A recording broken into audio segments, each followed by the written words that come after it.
Saya pernah ngobrol dengan seorang teman yang berprofesi sebagai dokter. Dia bercerita betapa dakdikdukdernya para tenaga medis yang sekarang bekerja di rumah sakit. Mereka semua dalam kondisi tertekan, cemas, dan stres. Kenapa?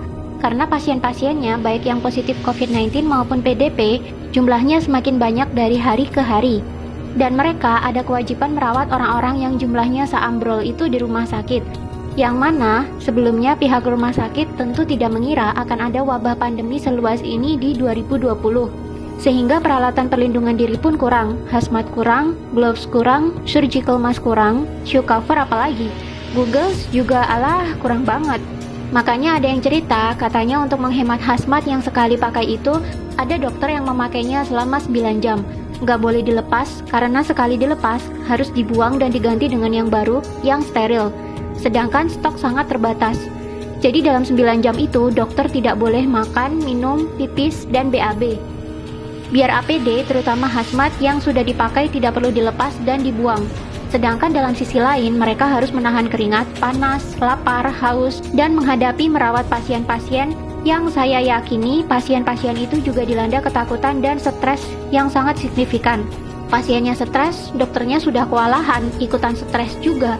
Ya akhirnya bulet di situ-situ saja. Pasiennya nggak sembuh-sembuh, dokternya juga lama-lama capek dan ikutan stres. Yang nggak kuat fisiknya akhirnya ikutan tepar. Bagaimana cara membantu hal ini supaya cepetan berakhir? Solusinya jangan sampai sakit.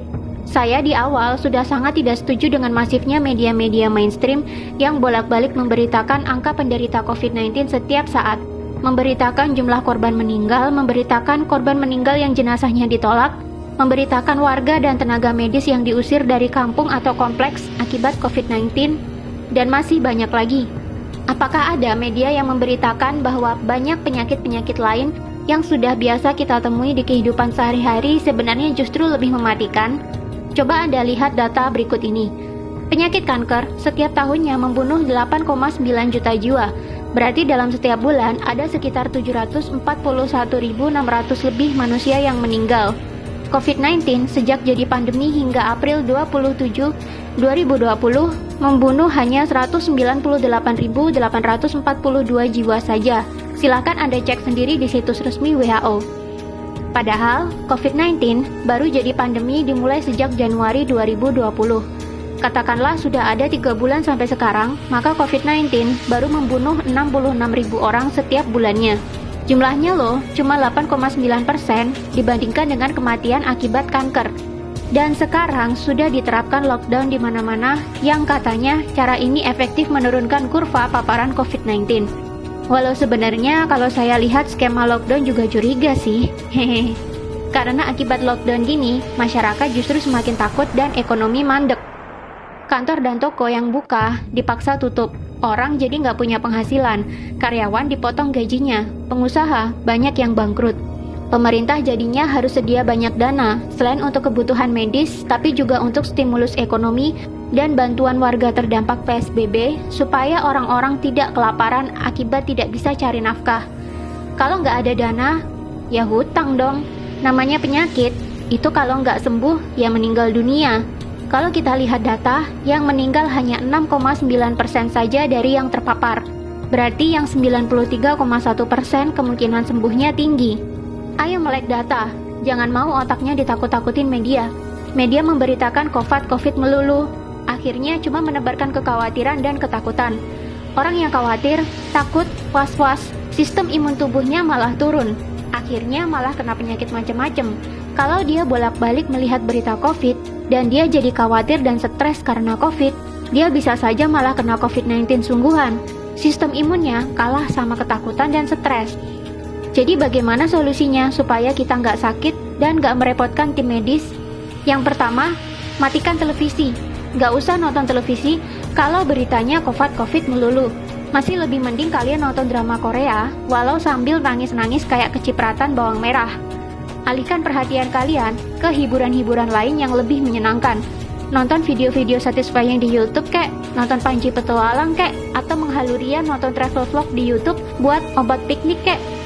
Yang kedua, selalu berpikirlah untuk happy. Happy is the key.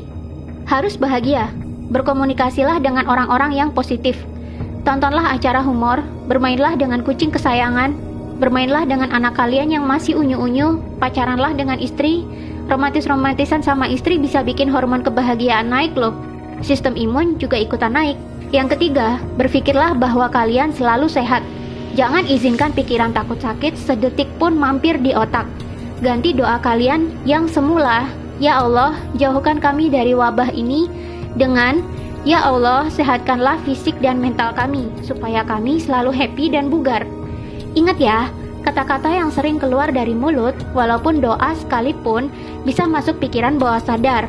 Walaupun ada kata tidak atau jangan di depannya, tetap itu adalah kata-kata negatif. Kata-kata negatif ya negatif.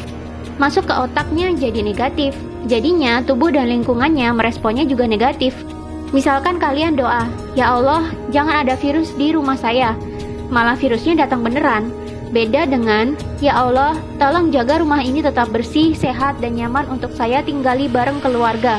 Maka rumah kamu akan jadi demikian. Selalu ucapkan kata-kata positif dan buang kata-kata negatif. Keempat, rutinlah olahraga.